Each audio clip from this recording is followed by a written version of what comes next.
To my channel. आज के हम इस वीडियो में देखेंगे rapid text speaking English course का 5वां दिन, 5th डे, वर्तमान काल प्रेजेंट टेंस। अंग्रेजी भाषा में प्रेजेंट टेंस की क्रिया को 4 रूपों में बांटा गया है। राम स्टडीज, राम पढ़ता है, राम इज स्टडिंग, राम पढ़ रहा है, राम हैज स्टडीड, राम ने पढ़ लिया है, Ram has been studying since morning, Ram सुबह से पढ़ रहा है। यहाँ पहले वाक्य में क्रिया वर्तमान काल की है पर समय निश्चित नहीं है। राम स्टडीज, राम पढ़ता है परंतु पता नहीं कब से पढ़ता है। दूसरे वाक्य में वर्तमान काल की क्रिया चल रही है, राम इज स्टडिंग, यानी राम इस समय पढ़ रहा है। तीसरे भेद में राम हैज स्टडीड, राम ने पढ़ लिया है, अर्थात क्रिया पूरी हो चुकी है पर उससे अधिक समय नहीं बीता। और चौथे भेद में Ram has been studying since morning, अर्थात क्रिया एक निश्चित समय से चल रही है और अभी भी चल ही रही है। इन्हें क्रमशः present indefinite, present continuous, present perfect और प्रेजेंट परफेक्ट कंटिन्यूअस कहा जाता है। तो चलिए हम इसे देखते हैं।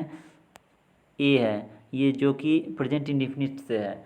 मनीष, क्या तुम अंग्रेजी पढ़ते हो? मनीष कह रहा है क्या तुम अंग्रेजी पढ़ते हो? तो इसका इंग्लिश बनाएंगे, do you study English?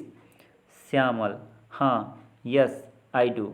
Manish, क्या लता तुम्हारे घर आती है? Does Lata comes to your house? Shyamal, हाँ, वह कभी कभी आती है, yes she comes sometimes. Manish, क्या दूसरे मित्र तुम्हारे पास आते हैं? Do other friends also come to you? Shyamal, हाँ, वे भी आते हैं। Shyamal, yes they do. क्या तुम मुंबई रहते हो? Manish, do you stay in Mumbai? Shyamal, नहीं, मैं कोलकाता रहता हूँ। Shyamal, no I stay in Kolkata. Next देखेंगे, बी है, जो कि प्रेजेंट कंटिन्यूअस से है। बाला, क्या यही पुस्तक तुम्हें चाहिए? Is this the book you are looking for? Madhu, हाँ, यही पुस्तक मुझे चाहिए। Madhu, yes this is it. Bala, Bala, क्या रीता फिल्म देख रही है? Bala, is Rita watching a movie? Madhu, नहीं, यह वीडियो गेम खेल रही है। Madhu, no she is playing a video game.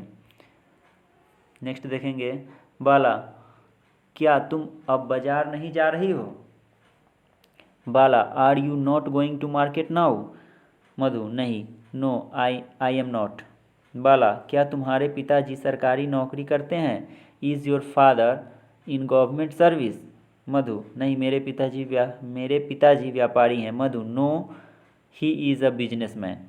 बाला, क्या तुम्हारा भाई किसी परीक्षा की तैयारी कर रहा है? Is your brother preparing for some examination? Madhu, हाँ, वह IAS परीक्षा की तैयारी कर रहा है। Madhu, yes he is preparing for the IAS examination. Next देखेंगे सी, जो कि प्रेजेंट परफेक्ट टेंस से है। मोहन, क्या तुमने राधा को कोई पत्र लिखा है? Mohan, have you written any letter to Radha? Bhanu, yes I have. Mohan, क्या उसने तुम्हारे पत्र का उत्तर दिया है? Has she replied your letter? Bhanu, नहीं, नो सी हैजंट। मोहन, क्या तुमने खाना खा लिया? Mohan, have you taken your meals? Bhanu, नहीं, मैंने सुबह का नाश्ता काफ़ी भारी किया था। No I had a heavy breakfast in the morning. Mohan, क्या तुम उसके घर गए थे? Did you go to his place? Bhanu, नहीं, अभी मुझको जाना है। No I have yet to go. D, ये है प्रेजेंट परफेक्ट कंटिन्यूअस टेंस का। श्याम, तुम सुबह से क्या कर रहे हो? Shyam, what have you been doing since morning? Gopal, यह किताब पढ़ रहा है। गोपाल, आई हैव, यहाँ यह नहीं होना चाहिए, यहाँ होना चाहिए, गोपाल कह रहा है मैं किताब पढ़ रहा हूँ। I have been reading this book. Shyam, क्या कल से यहाँ श्याम कह रहा है क्या कल से यहाँ भी बरसात हो रही है? Shyam, has it been raining here also since yesterday? Gopal, हाँ, हो तो रही है पर रुक रुक कर। Gopal, yes it has been but not continuously.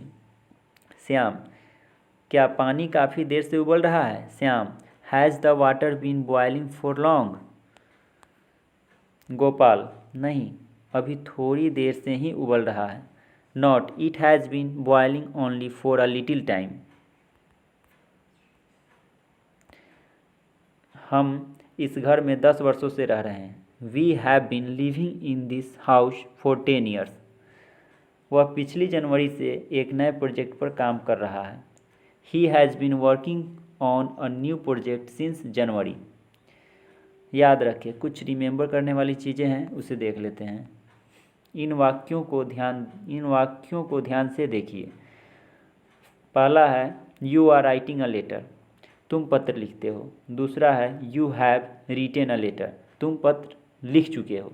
ये दोनों सकारात्मक यानी कि अफर्मेटिव वाक्य है।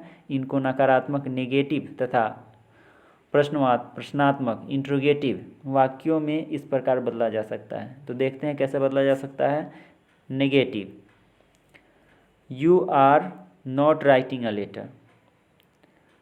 और सेकेंड है you have not written a letter.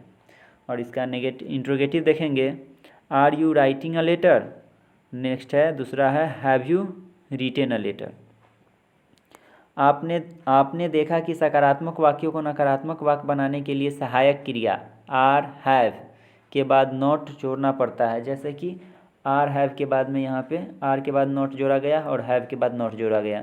इसी तरह प्रश्नात्मक वाक्यों में सहायक क्रिया आर हैव वाक्य के शुरू में आ गई है। और यहाँ देखते हैं प्रश्नात्मक यानी कि इंट्रोगेटिव में आर पहले आया और हैव पहले आ गई है। इससे हमने सीखा कि प्रेजेंट कंटिन्यूअस टेंस तथा प्रेजेंट परफेक्ट टेंस में सकारात्मक से नकारात्मक तथा प्रश्नात्मक वाक्य आसानी से बनाए जा सकते हैं। अब प्रेजेंट इंडेफिनिट टेंस के उदाहरण लीजिए। पहला है यू राइट अ लेटर, तुम पत्र लिखते हो। दूसरा है आई रीड इंग्लिश, मैं अंग्रेजी पढ़ता हूँ। अब इसके नकारात्मक तथा प्रश्नात्मक वाक्य देखिए। नकारात्मक, पहला है you do not write a letter. दूसरा है I do not read English. प्रश्नात्मक interrogative, do you write a letter, do I read English.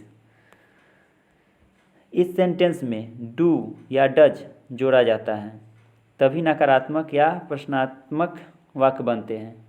Do का प्रयोग बहुवचनकर्ता के साथ करते हैं और डज का प्रयोग एक वचनकर्ता के साथ होता है। पर आई तथा यू दोनों के साथ डू का ही प्रयोग होता है, डज का कभी नहीं।